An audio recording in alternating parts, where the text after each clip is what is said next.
مانسیرا میں کہہ رہے ہیں بڑا افسوسناک واقعہ پیش آیا، تو کہہ رہے ہیں کہ اس سے بڑا دل پریشان ہے، اور اس وقت جو تبلیغی جماعت کے اندر اختلافات نظر آ رہے ہیں، ان میں ہم جیسے لوگ کہاں کھڑے ہیں؟ ایک طرف جماعت کے بڑے بزرگ ہیں جن کا احترام لازم ہے، دوسری طرف آپ جیسے محبوب اور دلوں پر اثر رکھنے والے مبلغ ہیں، تو ہم کس کا ساتھ دیں؟ میں تو دعوت یہی دیتا ہوں بھائی، جا کے وہاں مرکز میں وقت لگاؤ، وہیں سے چلہ شروع کرو، 4 مہینے وہیں رجوع کرو۔ یہ میرا اختلاف ان سے ذاتی طور پر ہے، لیکن میں تبلیغ سے کسی کو روکوں یا ریونڈ سے روکوں، یہ تو پھر بددیانتی ہوگی۔ اختلاف میرا حق ہے جو اللہ نے مجھے دیا ہے۔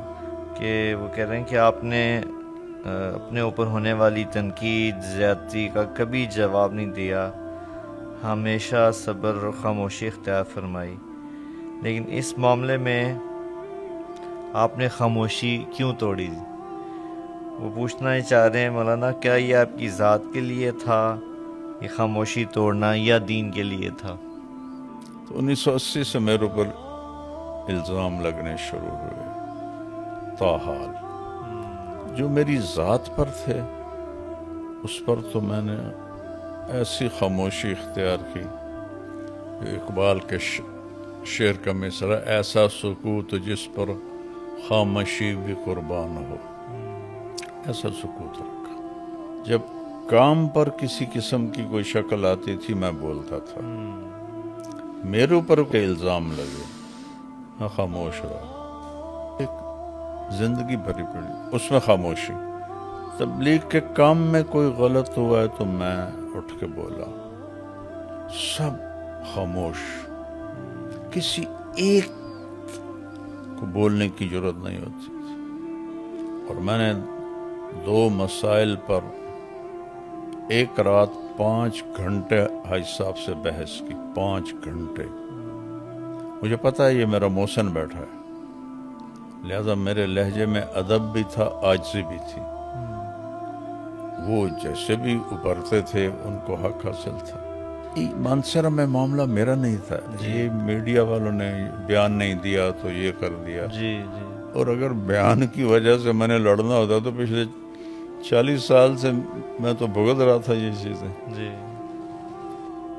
دکھ سے میں نے کہا، جی اس کے نتیجے میں جو ہوا اس پر میں بولا کہ جس راستے سے میں نے جانا تھا وہاں 27 گاڑیاں کھڑی کر دی، 3 راستے اور تھے اجتماع گاہ کو، ان میں کھڈے کھود دیے۔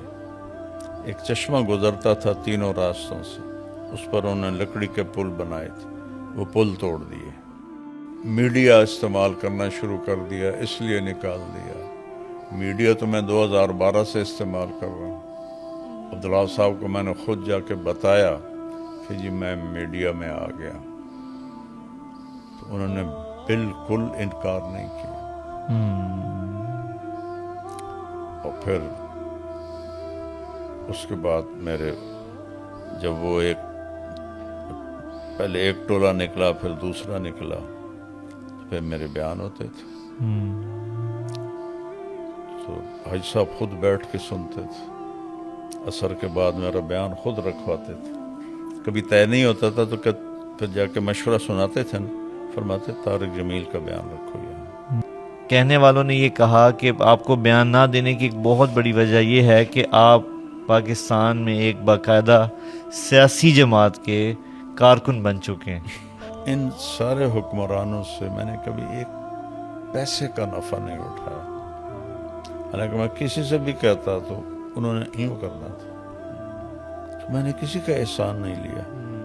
اللہ کی بات سنائی، حکمرانی کی بات سنائی کیسے کرنی ہے۔ پھر کلثوم نواز رحمۃ اللہ علیہ کا جنازہ میں نے پڑھایا، مجھے خود میاں صاحب ڈرائیو کر کے لے گئے، تو اس وقت مجھے کیوں نہیں کہا کہ یہ سیاسی پارٹی میں شامل ہو گئے۔ اور عمران خان کے ساتھ تو میرا ایسا تعلق نہ تھا نہ ہے، دوران حکومت 3-4 دفعہ اس سے ملا ہوں، اور ریاست مدینہ کی جو اس نے آواز لگائی، اس کی وجہ سے میں اس کو جا کے ملا. تو اس سے تو میرا بہت ہی کمزور ریلیشن رہا ہے اس میاں صاحبان کی نسبت. اس سارے معاملے میں جو منفی تبصرے ہوئے سوشل میڈیا پر، یہ سارے وہ تھے بولنے والے جو آج تک مجھے کبھی نہ ملے ہیں نہ مجھے ذاتی طور پر جانتے ہیں. جی. تو میں ان سب کا شکر گزار ہوں کہ امام ابو حنیفہ رحمۃ اللہ علیہ جب کوئی غیبت کرتا تھا نا جی. تو اس کو مٹھائی کا تھال بھیجتے تھے کہ آپ کی مہربانی، آپ نے اپنی نیکیاں مجھے بھیج دیں. تو مجھے تو پتہ نہیں یہ کہاں سے ہیں، کہاں کے ہیں، کون ہیں، کیا ہیں. اگر میرے علم میں ہوتے، ان کی جگہ کا پتہ ہوتا تو میں بھی ان کو مٹھائیاں بھیجتا. مٹھائیاں تو اب میں کیا بھیج سکتا تھا، لیکن اپنی حیثیت کے مطابق کم از کم 1-1 لاکھ میں سب کو ہدیہ کرتا کہ آپ کی بڑی مہربانی، اللہ نے مجھے دی. اب وسعت میں سب کو کرتا کہ آپ نے میرے اوپر احسان کیا، میرے اوپر بہتان باندھے، غیبت کی. مجھے کسی نے بتایا، ایک نے تو کہا کہ تم مکے میں جا کے توبہ کرو تب تمہاری توبہ قبول ہوگی. تو اس کو تو میں 2 لاکھ دیتا، لیکن وہ مجھے پتہ ہی نہیں کون ہے. آسک MTJ، پوچھئے اپنے دل کی بات. اپنے سوالات ای میل کریں manager@tariqjamilofficial.com. اس کے علاوہ آپ اپنے سوالات مولانا کے آفیشیل فیس بک اور انسٹاگرام پر بھی پوچھ سکتے ہیں. بسم اللہ الرحمن الرحیم، والصلاة والسلام علی نبی الامین وعلی آلہ واصحابہ اجمعین. میرے انتہائی قابل احترام ناظرین، السلام علیکم.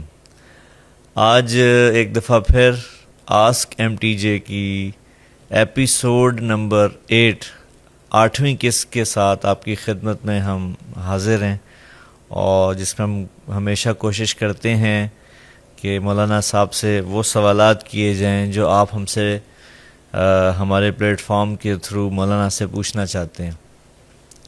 تو انشاءاللہ آج پھر ہم شروع کرتے ہیں سوالات کا سلسلہ.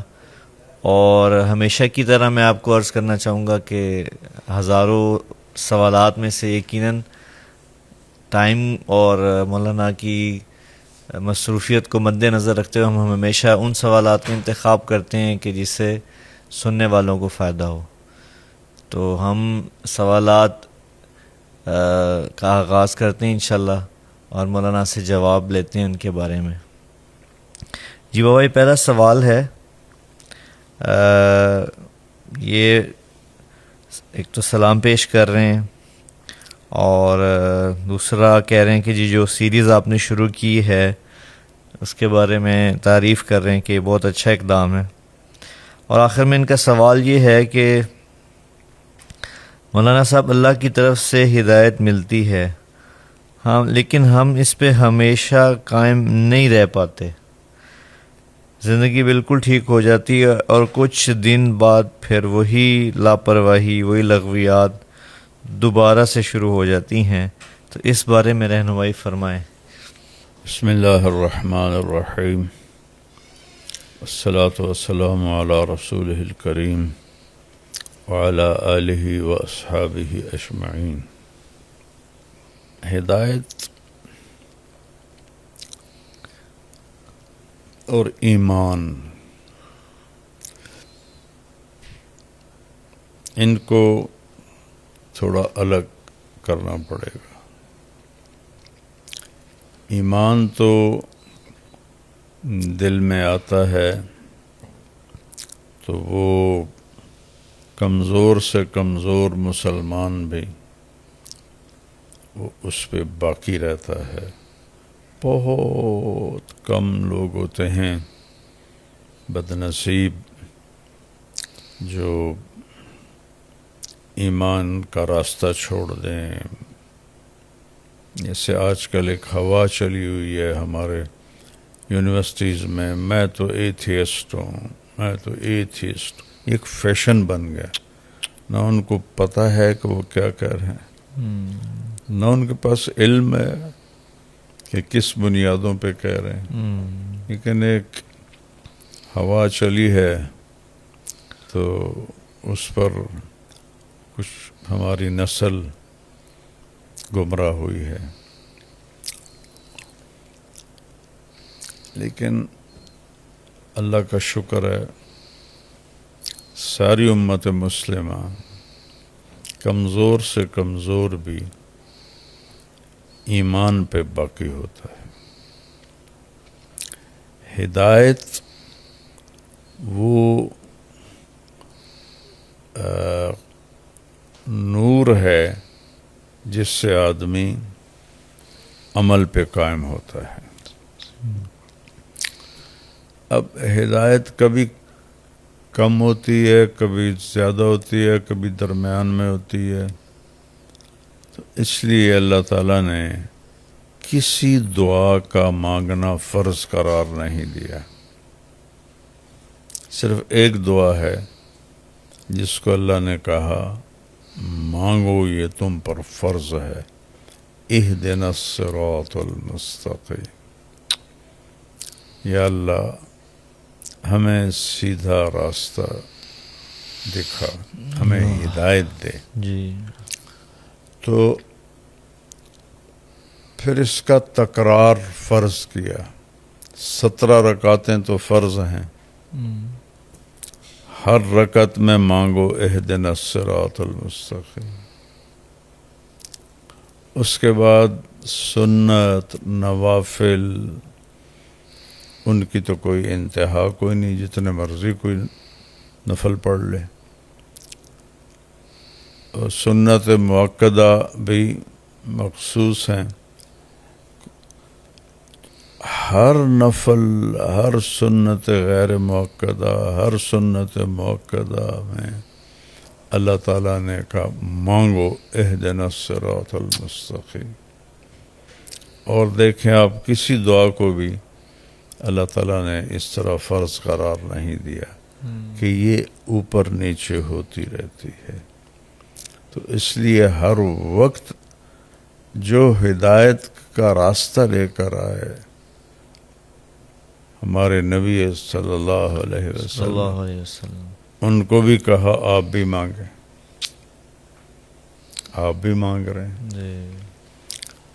تو لہذا ہدایت کا جو ہے درجہ وہ اوپر نیچے ہوتا رہتا ہے. بالکل صحیح. تو اس کے لیے پھر یہ بار بار اللہ سے مانگنا ہے. ہم چونکہ روٹین میں پڑ جاتے ہیں، وہاں پہنچ کے ہماری کیفیت دعا کی نہیں بنتی، تو اس لیے وہ ہماری دعا اتنی پر اثر نہیں ہوتی.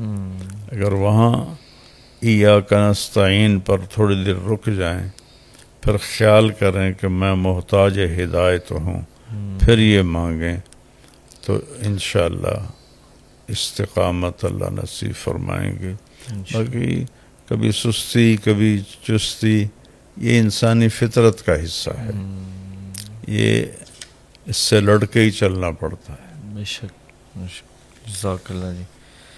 کنزا شکیل ہیں اور یہ بھی انتہائی محبت کا اظہار کر رہی ہیں، کہیں کے بیانات سنتی ہیں اور دعا کا کہہ رہی ہیں کہ اللہ مجھ سے دین کا کام لے لے اور اپنے روضہ رسول کی زیارت نصیب فرما دے.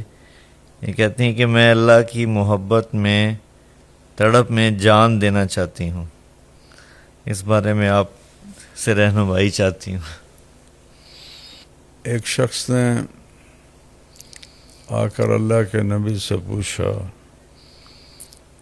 کہ میں چاہتا ہوں اريد ان يحبني اللہ ويحبني الناس. تو آپ نے فرمایا ازہد فی الدنیا یحبک اللہ. دنیا سے بے رغبت ہو جا، اللہ تو اس سے پیار کرے گا. اِزْهَدْ فِي مَا عِنْدَ النَّاسِ يُحِبُّكَ النَّاسِ، اور جو لوگوں کے پاس جو کچھ ہے اس سے بھی بے رغبت ہو جا تو لوگ تو اس سے پیار کریں گے. لوگوں پہ نہ امید باندھ، نہ ان کو جو کچھ ملا ہے دیا ہے اس سے کچھ لینے کی تمنا کر، تو لوگ بھی پیار کریں گے. کیونکہ اللہ کا معاملہ یہ ہے، اس سے مانگو تو خوش ہوتا ہے، نہ مانگو تو ناراض ہوتا ہے. لوگوں کا معاملہ یہ ہے، ان سے مانگو تو وہ گھبراتے ہیں، ناراض ہوتے ہیں، نہ مانگو تو بڑے خوش ہوتے ہیں. میں یہاں ایک بات بھی کیا کرتا ہوں، اگر کسی سے باعزت طریقے سے جان چھڑانی ہو تو اس سے قرضہ مانگنا شروع کر دو، تو انشاءاللہ آپ کا نمبر ہی ڈیلیٹ کر دے گی. تو دوسری جگہ یہی سوال ایک اور طرح کیا کہ یا رسول اللہ اريد ان اکون من احباب اللہ ورسولہ، میں چاہتا ہوں اللہ اس کا رسول جن سے پیار کرتے ہیں نا، میں بھی ان میں شامل ہو جاؤں. تو آپ نے جواب دیا احبب ما احب اللہ ورسولہ تکن من احبابہما، کہ جی میں چاہتا ہوں کہ میں اللہ اس کے رسول کا پیارا بن جاؤں. تو آپ نے فرمایا جو اللہ اور اللہ کے رسول کو پسند ہے تو اس کو اپنی پسند بنا لے. اللہ اس کا رسول جس چیز سے پیار کرتا ہے تو بھی اس سے اپنا پیار بنا لے، تو اللہ کا بھی محبوب بن جائے گا، اللہ کا رسول کا بھی محبوب بن جائے گا. اور پھر چونکہ اللہ کو پتہ ہے گناہ سے اللہ کی محبت نہیں ٹوٹتی، ختم ہوتی. گناہ ہو گیا، توبہ کر لی جی، تو اللہ کی محبت باقی ہے. لیکن گناہ کر کے توبہ نہ کرے پھر محبت ختم ہو جاتی. تو اس چیز کو مضبوطی سے پکڑیں کہ اللہ اس کے رسول کی پسند میری پسند بن جائے، جو اس سے ناپسند ہے میں بھی ناپسند کروں. اگلی بات میں تسلی کے لیے کہہ رہا ہوں کہ جو کہ ہم پرزہ نہیں ہیں کہ جہاں فٹ ہوگا بس وہ وہاں ویسے ہی چلے گا. انسان ہے، اپ ڈاؤن اس کے اندر ہوتا ہے. جی، تو اللہ نے اس کا ازالہ رکھا ہے. وَلَمْ يُصِرُّوا عَلَى مَا فَعَلُوا، کہ گناہ تو ہو گیا لیکن اس پہ جمے نہیں رہے، توبہ کی تو اللہ معاف کر کے انہیں اپنا محبوب ہی رکھتا ہے. آگے بابا ایک بھائی ہیں وسیم قریشی ان کا نام ہے، ان کا تعلق کشمیر انڈیا سے ہے. ان کا بڑا دلچسپ سوال ہے کہ میرا کہہ رہے ہیں 7 سال کا بیٹا ہے جی، اور وہ بہت شرارتی ہے. تو کہہ رہے ہیں مولانا میری آپ سے ریکویسٹ ہے کہ کوئی ایسی گائیڈ لائن دیں یا ایسی بات دیں کہ وہ بچہ جو ہے وہ بات ماننے لگ جائے. 7 سال تک تو اللہ کے نبی نے بھی فرمایا کہ نماز کا بھی نہ کہو. اللہ، یعنی حدیث تو یوں ہے کہ 7 سال کی عمر میں بچے کو نماز کے بارے میں کہنا شروع کرو.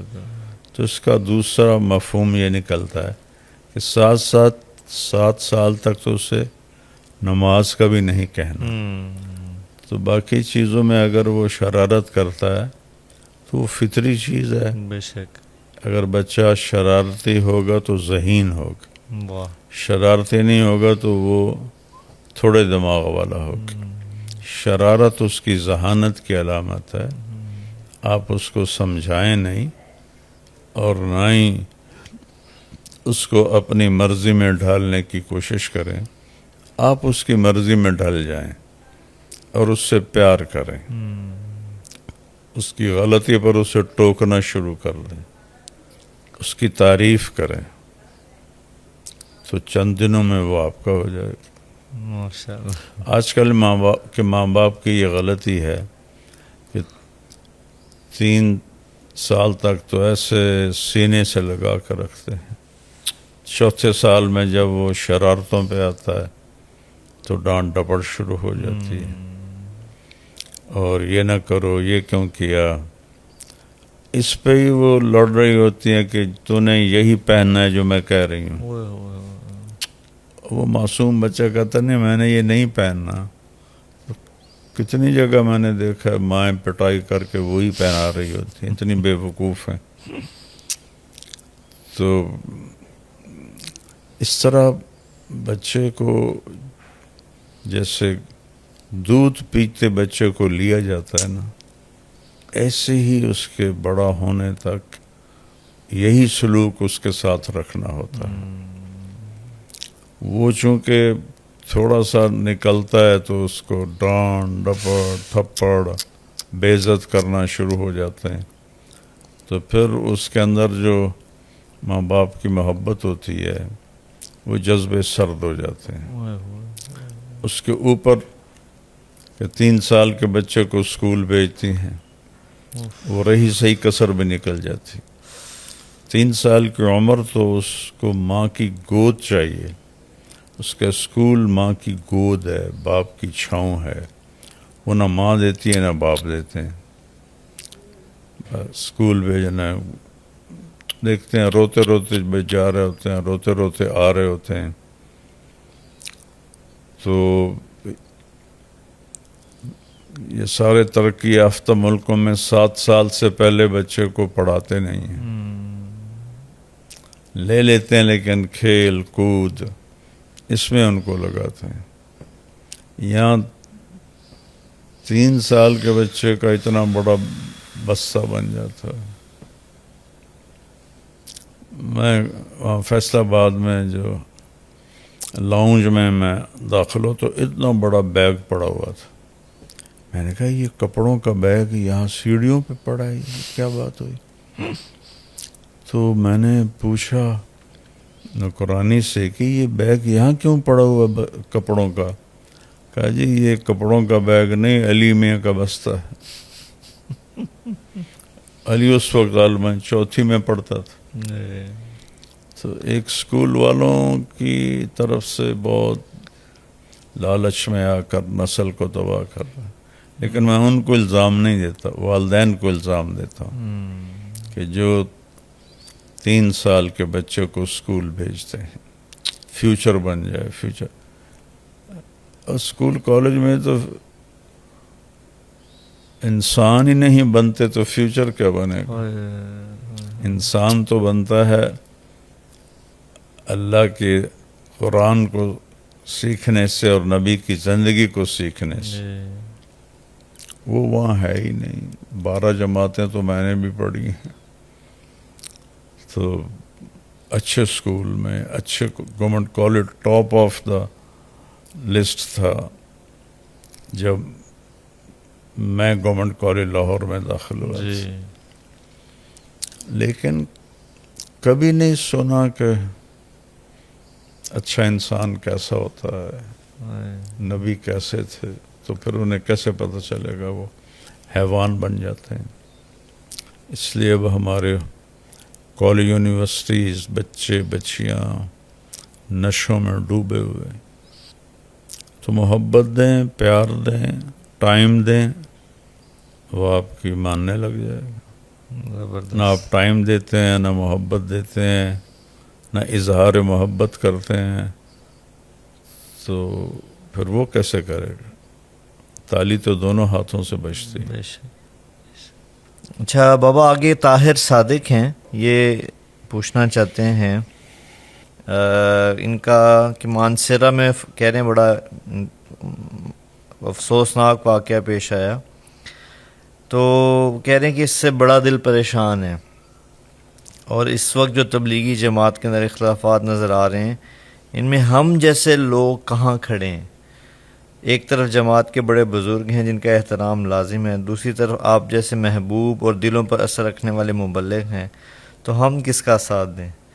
اور یہ جو اتحاد اور جوڑ کی فضا ہے، اس کو یہ دوبارہ تبلیغ میں واپس کیسے آئے گی؟ کیسے تبلیغ کا کام جڑے گا؟ اس میں ہم آپ کی رہنمائی چاہتے ہیں۔ اللہ تعالیٰ کے محبوب صلی اللہ تبارک و تعالیٰ علیہ وسلم نے صلی اللہ علیہ وسلم 4 دعائیں مانگی تھیں۔ مسجد اجابہ وہاں بنائی گئی، 1000 اور تقریباً 1040 سال تک تو وہ مسجد قائم تھی۔ اب جب توسیع حرم ہوئی تو اس کو پھر وہاں سے ہٹا دیا گیا، توڑ دیا گیا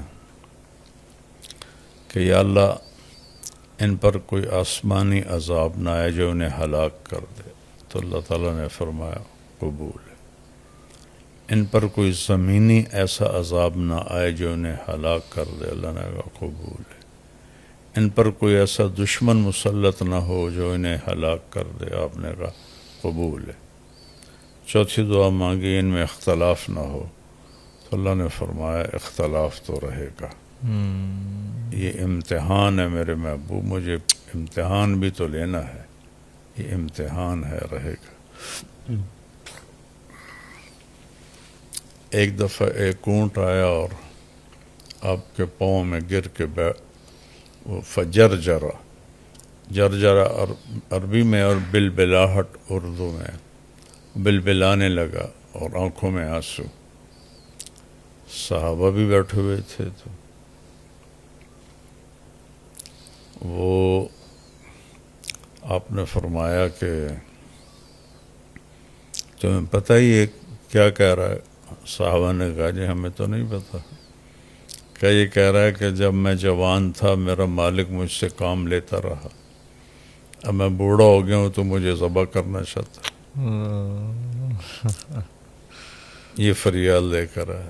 تو اتنے میں وہ بدو بھی آ گیا، صحابی بھی آ گئے، دیہاتی تھے۔ تو آپ نے فرمایا یہ اونٹ تیرا ہے؟ کہا جی ہاں۔ کہا میری ایک گزارش ہے۔ کہ جی فرمائیں کہ یہ مجھے ہدیہ کر دو۔ کہا جی آپ کے تو سب کچھ قربان ہے۔ تو ہم نے کہا جا تو آزاد ہے۔ تو وہ کھڑا ہوا، فجرجرا، پہلی دفعہ بلبلایا، آپ نے کہا آمین۔ پھر وہ دوسری دفعہ جرجرا، آپ نے فرمایا آمین۔ پھر تیسری دفعہ جرجرا، بلبلایا، تو آپ رونے لگے۔ وہ اونٹ کو لے کے چلا گیا۔ صحابہ نے پوچھا یا رسول اللہ یہ کیا؟ فرمایا پہلی دفعہ بلبلایا تو اس نے کہا اللہ آپ کے خوف دور کرے جیسے آپ نے میرے خوف دور کیے۔ تو میں نے کہا آمین۔ اور اس نے دوسری دعا یہ کی کہ اللہ آپ کی امت کی بھی حفاظت کرے جیسے آپ نے میری حفاظت کی۔ میں نے کہا آمین۔ تیسری دفعہ اس نے کہا اللہ آپ کی امت میں اختلاف نہ ہونے دے، جوڑ رکھے۔ تو اس پہ میں رو دیا کہ یہ تو میری بھی اللہ نے نہیں سنی۔ اللہ۔ تو یہ ایک فطری چیز ہے کہ اختلاف اس دنیا میں باقی رہے گا، یہ جنت میں جا کے ختم ہوگا۔ جو کہتا ہے وَنَزَعْنَا مَا فِي صُدُورِهِم مِّن غِلٍّ إِخْوَانًا عَلَى سُرُرٍ مُتَقَابِلِينَ۔ جو چیز وجہ اختلاف ہے وہ ہم ان کے دلوں سے نکال دیں گے جنت میں جاتے ہوئے، تو پھر وہ ہمیشہ بھائی بھائی بن کے رہیں گے۔ سبحان اللہ۔ اس لیے محبوب ترین انسان صحابہ، ان میں اختلاف ہوا، جی۔ اور وہ آج تک مختلف شکلوں میں اختلاف یہ چل رہا ہے۔ اللہ کے نبی سے براہ راست سن کر بھی صحابہ 2 ٹکڑوں میں ہو گئے. آپ نے کہا کہ جو اللہ اور آخرت میں ایمان رکھتا ہے وہ عصر کی نماز بنو قریظہ جا کے پڑھے. یہ جنگ اس کے خندق کے بعد کا واقعہ ہے. جبریل آیا یا رسول اللہ آپ نے ہتھیار اتار دیے؟ ہم نے تو نہیں اتارے. اللہ کا حکم ہے بنو قریظہ پہ چڑھائی کریں. انہوں نے بدعہدی کی تھی. تو انہوں نے کہا میرے صحابہ بڑے تھک گئے ہیں. کہ آپ گھبرائیں نہیں، میں ان کے دلوں میں روب ڈال دوں گا، بنو قریظہ کے دلوں. تو پھر آپ نے کہا اس وقت عصر کا وقت تنگ ہو رہا تھا. جو اللہ اور آخرت پر ایمان رکھتا ہے وہ نماز بنو قریظہ میں پڑھے. کوئی بیچ میں راوی نہیں. جی یہ رسول ہیں، یہ صحابہ ہیں. راستے میں وہ چل پڑے. راستے میں عصر کا وقت قضا ہونے لگا. تو ایک ساتھ تب کہنے لگا بھائی نماز جا رہی ہے، نماز تو پڑھو.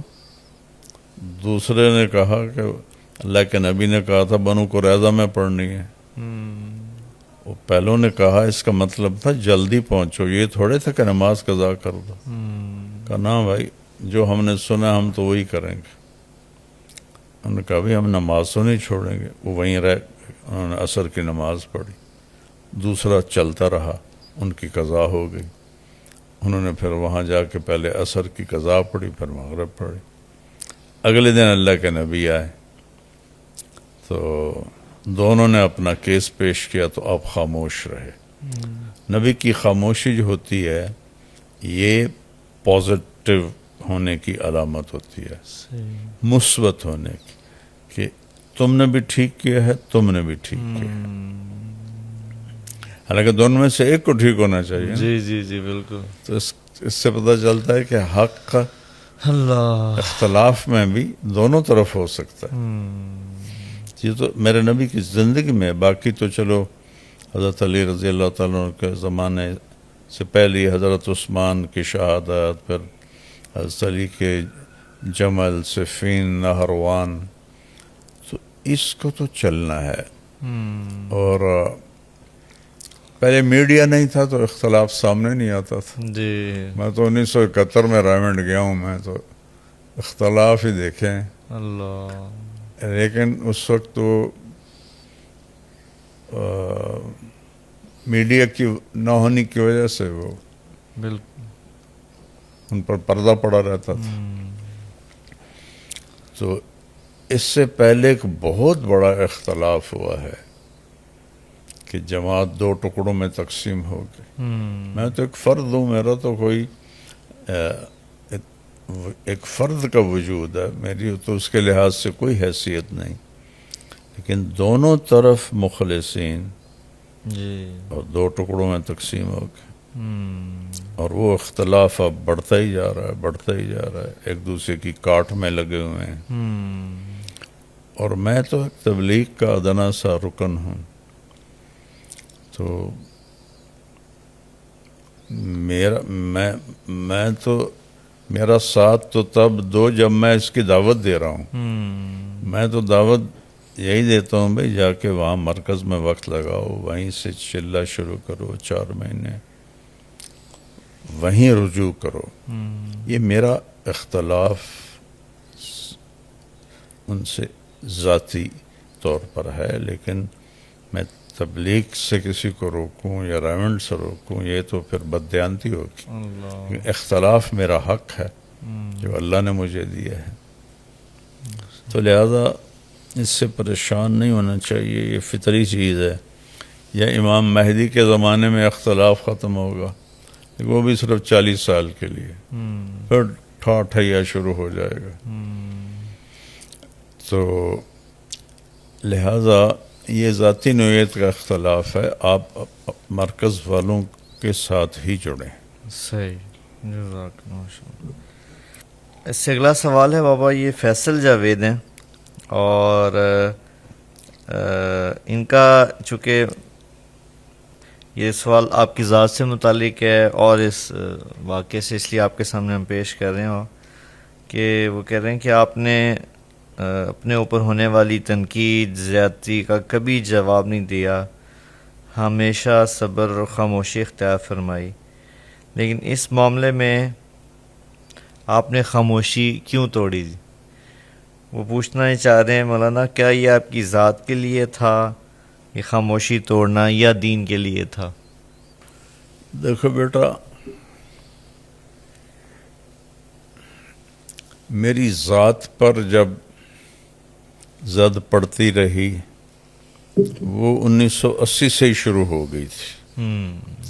یا مجھے اللہ نے شہرت دی، کوئی نہ کسی کو مشہور کر سکتا ہے، بے شک، نہ کوئی کسی کو گمنام کر سکتا ہے، بے شک، کوئی کسی کو نہ عزت دے سکتا ہے، نہ کوئی کسی کو ذلیل کر سکتا ہے۔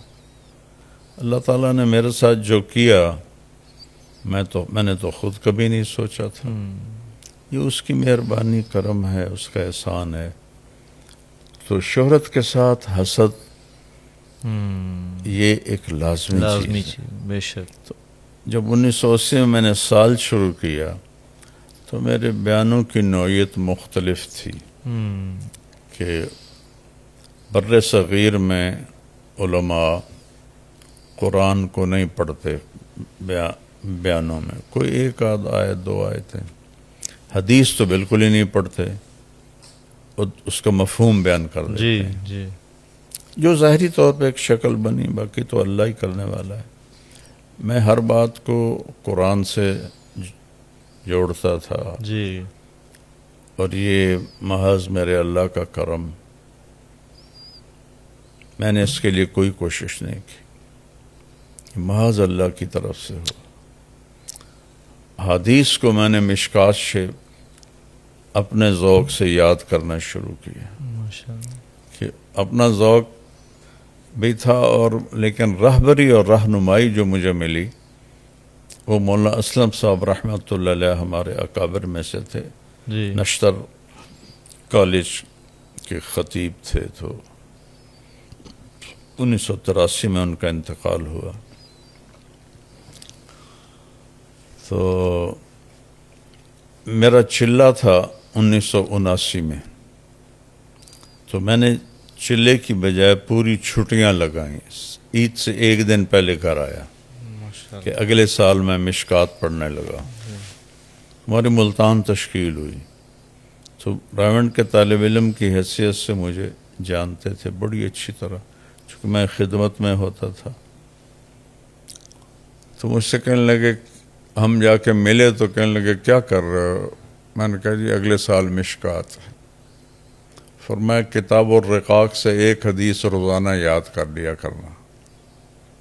یہ مجھے کیوں مل گیا، ذوق تھا جی، لیکن یہاں تک کوئی رہنمائی نہیں تھی۔ اب میں نے یاد کرنی شروع کر دی، 2 سال لگا رہا، تو میرے پاس ایک احادیث کا بہت بڑا ذخیرہ سینے میں جمع ہو گیا۔ اب تو وہ بھول گئی ہیں، چونکہ وہ جب تک اس کو بار بار دہرایا نہ جائے جی، تو پھر وہ ہاتھ سے نکل جاتی ہیں۔ جی، تو زندگی میری اللہ نے تبلیغ میں لکھ دی تھی کہ سفر سفر سفر۔ تو بہرحال میں نے احادیث کو جب بیان میں کہنا شروع کیا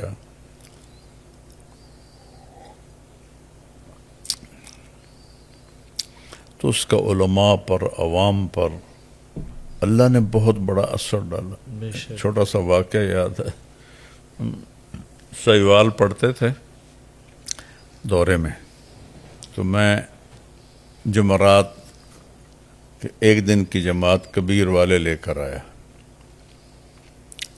تو مفتی عبدالقادر صاحب رحمۃ اللہ علیہ اس وقت وہاں نماز پڑھاتے تھے اور دارالافتاء میں بیٹھتے تھے۔ انہوں نے مغرب کے بعد کھڑے ہو کے خود اعلان کیا، اور پہلا جو لفظ بولا وہ مجھے یاد ہے، باقی نہیں۔ اب دیکھو بات کو 40-45 سال ہو گئے کہ دیکھو بھائی، الجنس الی الجنس جمیل، بھینسیں بھینسوں کی بہنیں ہوتی ہیں، یہ اس کا اردو محاورہ ہے. آپ بھی طالب علم ہیں اور یہ بھی طلبہ ہیں، آپ کے پاس آئے ہیں، سب بیٹھ کے ان کی بات سنیں.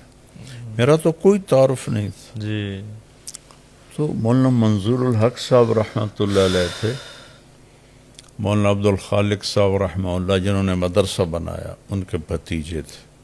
وہ بہت راسخ عالم تھے اور خاص طور پر منطق کے تو وہ بادشاہ تھے. وہ بھی بیٹھ گئے، مجھے نہیں پتا وہ بیٹھے ہوئے ہیں. ایک ہمارا جماعت کا ساتھی طالب علم ان کے ساتھ بیٹھا تھا.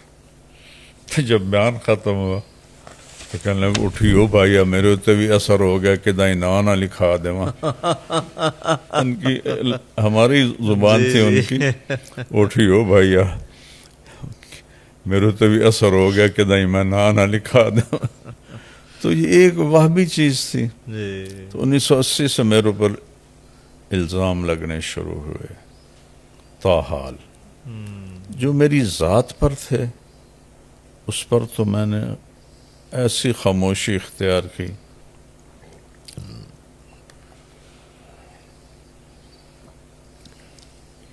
جو اقبال کے شعر کا مصرع، ایسا سکوت جس پر خاموشی بھی قربان ہو، ایسا سکوت رکھا. جب کوئی کام میں اونچ نیچ ہوتی تھی تو میں عبدالوہاب صاحب سے بھی الجھ جاتا تھا. کسی کو یہ جرأت نہیں ہوئی ان 55 سالوں میں کہ بہت بڑے مسائل تھے، سب خاموش. جی جی جی جی. ایک میری ذات جس پر میں نے مولانا جمشید صاحب سے ٹھڈے بھی کھائے، مکے بھی کھائے. اس وقت میری شہرت ہو چکی تھی پورے تبلیغی دنیا میں. تو دونوں اکٹھے تھے. میں نے عرض کیا کہ یہ بات غلط چل رہی.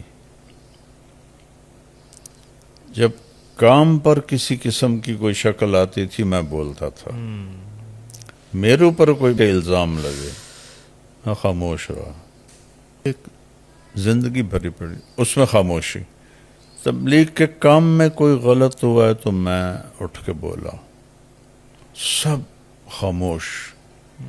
کسی ایک کو بولنے کی ضرورت نہیں ہوتی تھی. اور میں نے 2 مسائل پر ایک رات 5 گھنٹے حاج صاحب سے بحث کی. 5 گھنٹے. مجھے پتا ہے یہ میرا محسن بیٹھا ہے، لہذا میرے لہجے میں ادب بھی تھا، عاجزی بھی تھی. وہ جیسے بھی ابھرتے تھے ان کو حق حاصل تھا. 2 مسائل میں 5 گھنٹے ایک رات، پھر ایک رات چھوڑ کر 5 گھنٹے دوسری رات مدینہ منورہ میں. بہت ہاٹ ایشو تھے، میں اس کو میڈیا پہ نہیں لانا چاہتا. ہندوستان والے موجود، بنگلہ دیش والے موجود، پاکستان والے موجود، آپس میں چہ گوئیاں کر رہے ہیں. آگے جانے کی ضرورت کوئی نہیں کرتا. تو اللہ تعالیٰ نے مجھے یہ جرأت دی تھی کہ اگر کام پر کوئی حرف آتا تھا میں بولتا تھا. پھر میں جیسے آپ فرمائے نہیں کہتا تھا. جب مولانا جمشید صاحب نے مجھے مارا نا، وہ ایک دعوت چل گئی تھی، ہم خلیفہ ہیں خلیفہ ہیں. تو اس پر میں نے حاج صاحب سے کہا کہ یہ تو بدعت ہے، یہ تو کسی نے یہ دعوت نہیں چلائی. اوپر سے مولانا جمشید صاحب رحمہ اللہ تو انہوں نے، حاج صاحب نے فرمایا اپنے استاد سے بات کر لیں. تو مولانا جمشید صاحب تو فنا فی الشیخ عبدالوہاب رحمہ اللہ تھے. تو ہاں کہنے لگے کیا کہتے ہو؟ میں نے کہا یہ جو خلیفہ کی دعوت چلی ہے یہ غلط. تو مولانا اس کے دلائل دینے لگے. اب وہ چیز ہی بے بنیاد تھی تو دلائل بھی رقیق تھے. وہ میں رد کر دیتا تھا ادب کے ساتھ، جی بہت احترام کے ساتھ، کوئی مناظرے کی شکل نہیں. جی دو میرے محسن بھی ہیں اور روحانی باپ بھی ہیں. جی تو جب آخر میں مولانا جمشید صاحب رحمۃ اللہ علیہ ہر بات کا میں نے جواب دیا اور میری دلیل وزنی تھی، ان کو غصہ چڑھ گیا. کہنے لگے حاج صاحب اس کو اس کے حال پہ چھوڑ دیں، یہ اسے اپنے علم کا تکبر ہے. اٹھ کے جانے لگے تو میں نے پاؤں پکڑ لی. میں نے کہا آپ میرے بغیر سب کچھ ہیں، میں آپ کے بغیر کچھ بھی نہیں. کہ ہمیں نہیں چاہیے ایسی خوشامد. اور پاؤں چھڑانے لگے. اب میری جوانی تھی، ان کا بڑھاپا تھا. انہوں نے اوپر سے مجھے مارنا شروع کیا مکوں سے. اور انہوں نے مجھے مارے مکے تو میرے ہاتھ کمزور ہو گئے، تو نیچے سے یوں ٹھڈا مارا مجھے ایسے کر کے 2 دفعہ، یوں لگا مجھے. تو میں نے چھوڑ دیا، چلے گئے. تو میں نے عبداللہ صاحب رحمۃ اللہ سے کہا دیکھیں آپ کو لوگ کہتے ہیں جیسے آپ فرمائیں، اگر آپ نے مجھے پڑھایا نہ ہوتا تو میں بھی کہتا جیسے آپ فرمائیں. جب آپ نے میں قرآن و حدیث پڑھایا ہے، میں کبھی نہیں کہوں گا جیسے آپ فرمائیں. آپ دلیل دیں گے قرآن و سنت سے تو میں کہوں گا سمعا و طاعتا. لیکن صرف یہ کہ ہم یہ کہہ رہے ہیں یہ کوئی دلیل نہیں. تو اس طرح کے واقعات تو بھرے پڑے ہیں، جی لیکن میڈیا کی کوریج نہیں تھی. جی یہ جو واقعہ ابھرا ہے یہاں میں میری ذات کا کوئی تعلق نہیں. صحیح، کہ میں کبھی نہیں بولا. بالکل دکھ ہونا الگ بات ہے، جی لیکن میں بولا نہیں. صحیح. مانسرا میں معاملہ میرا نہیں تھا. یہ میڈیا والوں نے بیان نہیں دیا تو یہ کر دیا. جی جی اور اگر بیان کی وجہ سے میں نے لڑنا ہوتا تو پچھلے 40 سال سے میں تو بھگت رہا تھا یہ چیزیں. جی میں نے تو کبھی بھی نہیں بولا میرا بیان کیوں نہیں کر رہا ہے. بلکہ ایک دفعہ میں عربوں میں بیان کر رہا تھا تو وہ جنت میں بیان کرتا تھا، یہ میری منفرد چیز تھی. تو وہ جوش میں اجتماع کی بات جی اچھل رہے تھے. تو ایک آئے شورا والے، انہوں نے ایسے کر کے مائک میرے ہاتھ سے چھینا سب کے سامنے. اور پھر چلو خود اپنی دعوت شروع کر دیتے. مائک میں کہا یوں تبلیغ نہیں ہوتی اور اپنی بات شروع کر دی. میں چپ کر کے نیچے بیٹھ گیا کہ یہ نہ سمجھیں کہ میرے اندر کوئی رد عمل ہے. اب آپ پوچھو ان خطیبوں سے، ان سے کوئی صرف اٹھا دے، مائک نہ چھینے، یہ کیا کریں گے؟ میں نے تو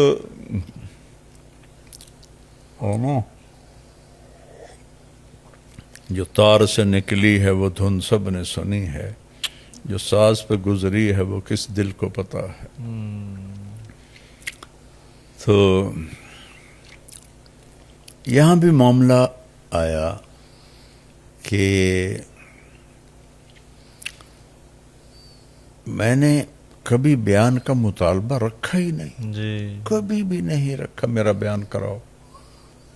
اتنے سالوں سے ہو رہا ہے، خاموش رہا ہوں. یہاں میں نے کہا میرا ظہر کا بیان کروا دو. مجمع بہت زیادہ آیا نوجوانوں کا میرے نام پر. تو سارے خاموش بیٹھے رہے تو مجھے تھوڑی دکھ ہوا. چونکہ مولوی خورشید کا تو میں نگران تھا جب یہ رائمنڈ پڑھتا تھا، چھوٹا تھا، اور مولانا جمشید صاحب رحمہ اللہ نے مجھے اس کا نگران بنایا تھا. اور مولوی اعلیٰ کہ میرے سامنے بیٹھ کے ہدایات سنتا تھا، بیان سنتا تھا. تو چھوٹے بڑے کا احترام اس کو بھی الگ کر دو.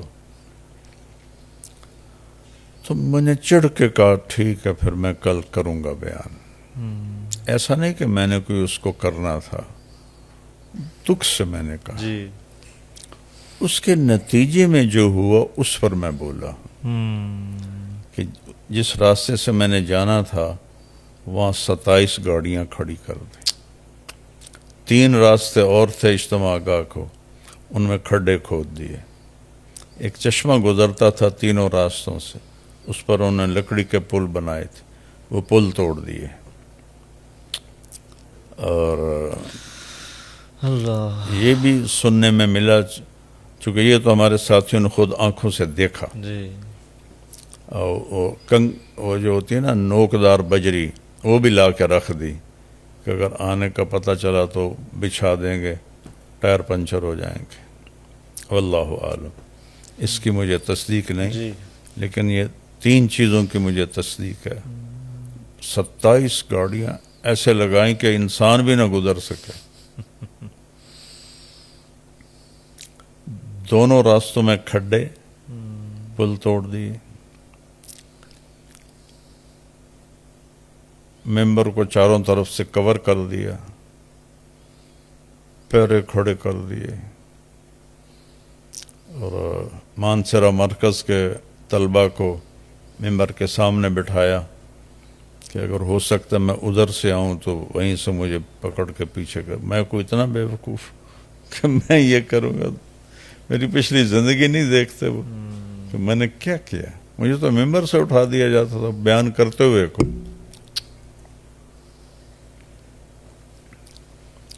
تو یہ صبر میرا اپنی ذات کے لیے آج بھی ہے.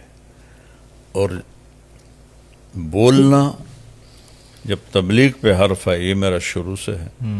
فرق یہ ہے کہ اس وقت میڈیا کوریج نہیں تھی، بالکل. اب میڈیا کوریج تھی. تو اس پر پھر میں نے ان سب کو، یہ سارے تو مجھ سے چھوٹے ہیں. جی. جب میرے اکابر تھے، میں تو چھوٹوں کے آگے بھی جھکتا ہوں، لیکن جب وہ تجاوز کر گئے یہ تو مطلب غنڈہ گردی کی شکل بن گئی نا. جی. اس کی وجہ سے میں بولوں. اپنے لیے میرا صبر آج بھی ہے.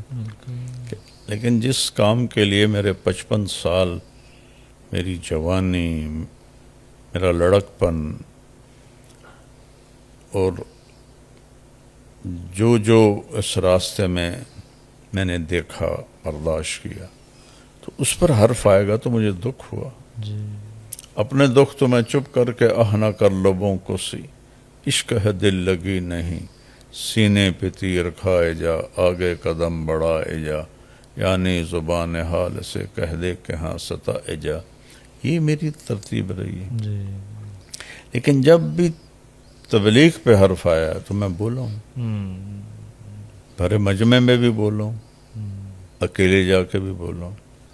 تو یہاں بھی مسئلہ تبلیغ کا تھا کہ کہاں دشمن کو بھی قریب کرنا، کہاں جس نے زندگی پوری لگا دی اس کو روکنے کے لیے یہ غنڈہ گردی کرنا.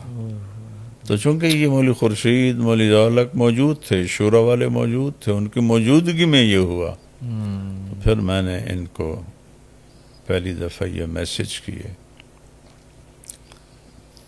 تو باقی تبلیغ سے تو میرا رشتہ وہی ہے جو جسم اور روح کا ہے. تو لہذا میں صبر نہیں اللہ کے فضل سے میرا ٹوٹا، ان کا جو تھا نا تجاوز، وہ حد سے بڑھ گیا تھا. اس پر میں بول رہا ہوں کہ یہاں تک تو تبلیغ نہ پہنچاؤ کہ تم کھڈے کھود رہے ہو. اس سارے معاملے میں جو منفی تبصرے ہوئے سوشل میڈیا پر، تو میں سنتا تو ہوں نہیں، چونکہ میں سنوں تو میرے سر میں درد ہو جاتا ہے. 5 منٹ سے زیادہ کوئی کلپ میں دیکھ لوں مجھے درد ہو جاتا ہے. جی. اس لیے وہ تو میں نے کسی کی بھی نہیں سنے، لیکن جو اس کے عنوان تھے وہ ضرور نظروں سے گزرے. جی. یہ سارے وہ تھے بولنے والے جو آج تک مجھے کبھی نہ ملے ہیں، نہ مجھے ذاتی طور پر جانتے ہیں، جی.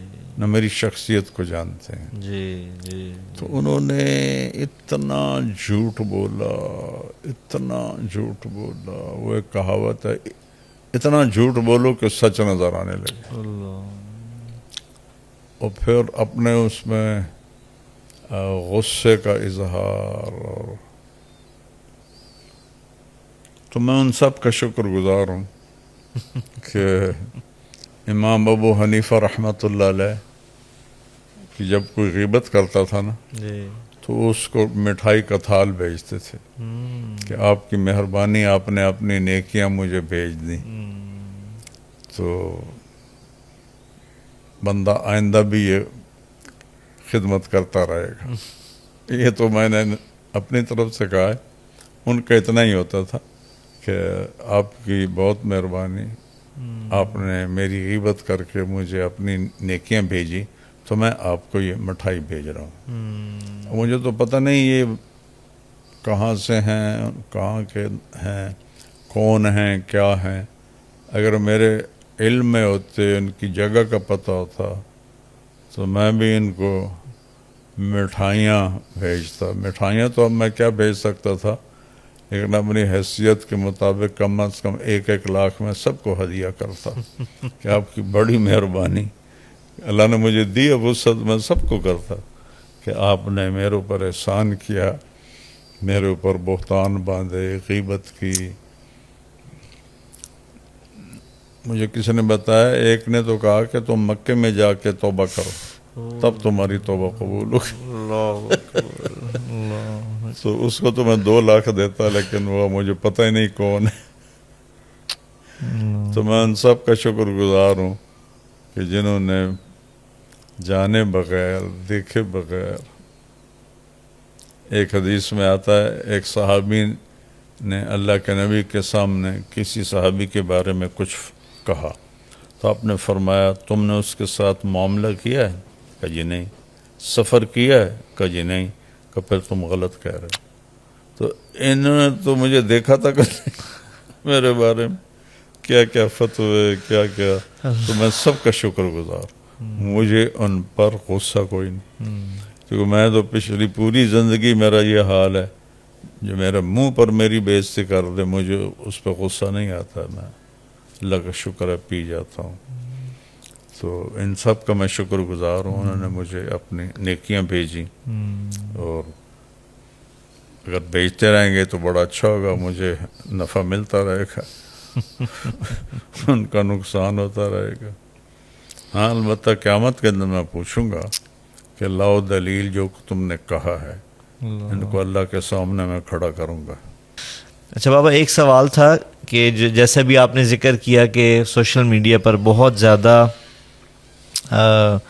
منفیت ہوئی، بہت زیادہ آپ کے بارے میں ایسی باتیں کی گئیں جن کا یقیناً ہمیں بھی پتہ ہے کہ حقیقت سے کوئی تعلق نہیں تھا، ہم سب سوشل میڈیا دیکھنے والوں میں سے۔ ایک سوال جو بابا میں کرنا چاہوں گا کہ ان ساری باتوں میں، اس واقعے کے تناظر میں جتنی بھی ویڈیوز بنی اور جتنے بھی لوگوں نے تبصرہ کیا، اس میں ایک بہت زیادہ بات جو ہے اس کو بھی بہت زیادہ ابھارا گیا، وہ یہ تھا کہ آپ کے ساتھ یا جو سلوک روا ہوتا ہے یا آپ کو بیان نہیں دیا جاتا، جو کہ آپ نے پہلے واضح کر دیا ہے کہ بیان دینا یا نہ دینا آپ کا مسئلہ نہیں ہے، لیکن کہنے والوں نے یہ کہا کہ آپ کو بیان نہ دینے کی ایک بہت بڑی وجہ یہ ہے کہ آپ پاکستان میں ایک باقاعدہ سیاسی جماعت کے کارکن بن چکے ہیں، باقاعدہ رکن بن چکے ہیں، جس کی وجہ سے آپ کے ساتھ ہوا۔ اور اس میں تھوڑا سا ایک اور عرض کرنا چاہوں گا بابا کہ بہت سے ہمارے تبلیغی ساتھی جو ہیں، جو وہ بھی اس بات کو کلیم کرتے ہیں کہ مولانا ایک سیاسی جماعت کا باقاعدہ رکن بن چکے ہیں، ممبر بن چکے ہیں، اس وجہ سے ان کے ساتھ یہ سلوک ہوتا ہے۔ تو میں ناظرین کے لیے آپ سے پوچھنا چاہتا ہوں کہ اس میں کیا حقیقت ہے؟ آج کی سیاسی جماعتیں جتنی بھی ہیں، کسی کا بھی میں حصہ بنوں تو یہ میری زندگی کی سب سے بڑی حماقت ہوگی، سب سے بڑی جہالت ہوگی، سب سے بڑی بے وقوفی ہوگی کہ یہ سیاست تو ہو ہی نہیں رہی، یہ تو نفرت، انتقام، کوئی کسی طرح دکان سجا کے بیٹھا ہے، کوئی کسی طرح دکان سجا کے بیٹھا ہے، کوئی کسی طرح دکان سجا کے بیٹھا ہے۔ تو اللہ کا شکر ہے میرے مالک نے مجھے اپنے استادوں کی جوتیاں سیدھی کرنے کی توفیق دی. تو میں تو اس میں شمولیت تو درکنار اس کے سوچنے کو بھی بے وقوفی سمجھتا ہوں اللہ اور ظلم سمجھتا ہوں کہ سیاسی جماعتوں کی بنیاد انتقامی بن چکی ہے، چاہے وہ دینی ہے چاہے وہ پیور سیاسی ہیں. تو یہ تو بات سرے سے ہی غلط ہے. میں نے 1992 سے بادشاہوں سے ملنا شروع کیا ہے. پہلا ہمارا گشت 1992 میں وسیم سجاد صاحب وہ صدر تھے عارضی الیکشن کرانے کے لیے، وہاں سے لے کر اور سوائے زرداری صاحب اور بے نظیر شہید ان دو سے نہیں مل سکا، باقی سب سے ملا ہوں، گورنروں سے، وزیروں سے. اور سب سے زیادہ میرا جو آنا جانا رہا وہ یہ میاں نواز شریف صاحب، شہباز شریف صاحب اور ان کی فیملی تھی. تو اس وقت تو مجھے کوئی بھی نہیں کہتا تھا کہ میں سیاسی جماعت کا رکن بن گیا ہوں. تو سرور پیلس میں یہ فیملی رہی 10 سال. ہر سال 2 دفعہ میں ان کے ہاں بیان کرنے جاتا تھا، ایک حج کے موقع پر، چونکہ اس میں ایک حج کرتا تھا ایک عمرہ کرتا تھا الگ سے. تو جب سے سر درد شروع ہوا، حج بھی چھوٹ گیا، عمرہ اللہ کروا دیتا ہے. تو میاں صاحب کی اپنی ذاتی گاڑی آتی تھی، وہ مجھے لے کے وہاں پہنچاتی تھی سرور پیلس میں، اور وہاں کھانا ہوتا تھا، بیان ہوتا تھا. ان کی پوری فیملی، مستورات بھی، یہ دونوں بھائی بھی یہ ہوتے تھے. اور اس وقت میرے اوپر یہ لیبل نہیں لگا کہ میں نون لیگ میں شامل ہو گیا.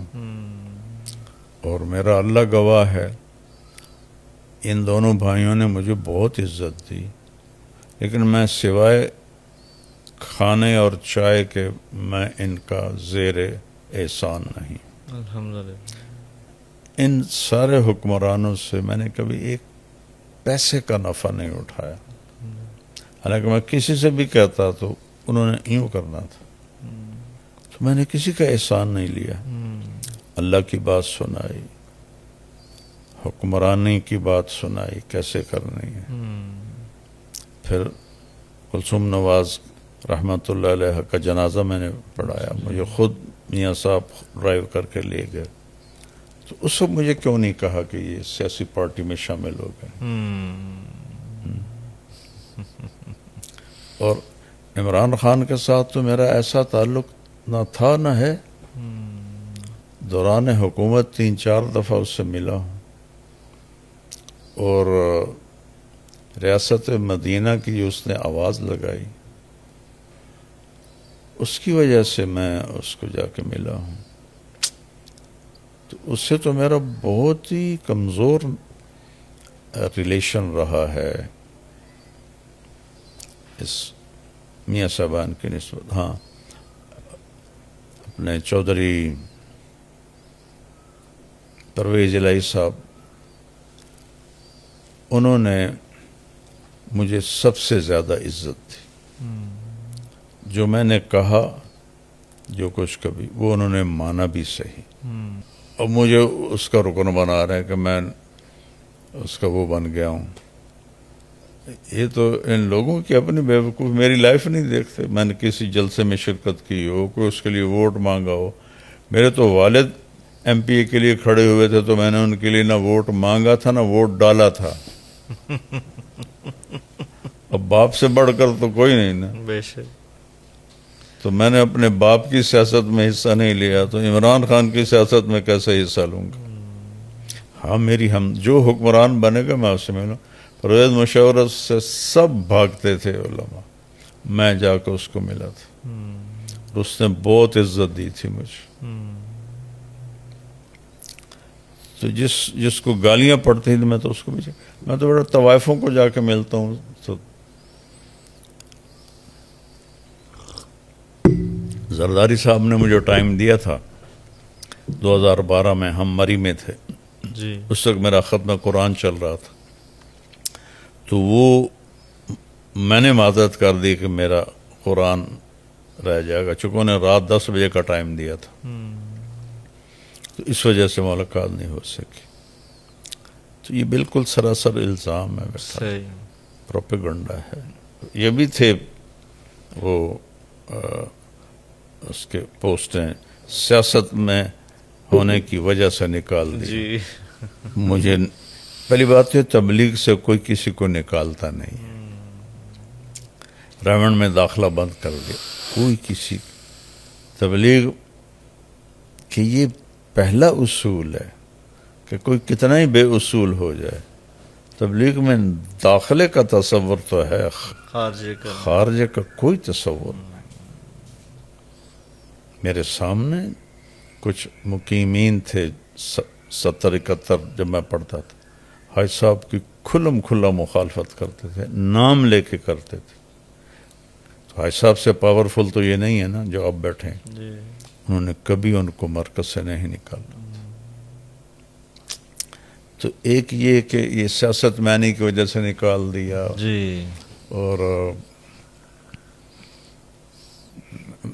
میڈیا استعمال کرنا شروع کر دیا اس لیے نکال دیا. میڈیا تو میں 2012 سے استعمال کر رہا ہوں.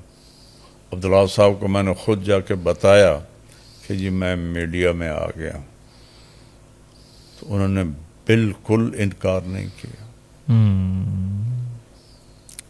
اور پھر